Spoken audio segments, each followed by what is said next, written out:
Hey guys, welcome back to my video. In this video we are going to be making akara today. So I have blended my beans already.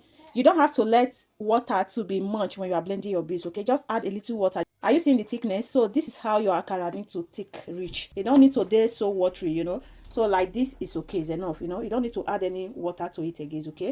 So I've used this thing to blend. What do they call it? Onions and one scotch bonnet pepper. So this is my oil. So the oil is already hot, okay? It don't hot, so it's time to fry. So I am going to be adding salt to it. You can add Maggi to blend your own. If you like Maggi in whatever you are doing, you can use just one cube, small Maggi cube to blend your beans, okay? So anything you want, you can add it to your beans. It's optional. It's your choice, Because sometimes I like adding half cube to blend my beans. It's more easier, akara fine. That's what I want. So after adding that one to blend, so you can use the salt to mix. Why some people just use only salt to mix, but me I like to add half cube of Maggi.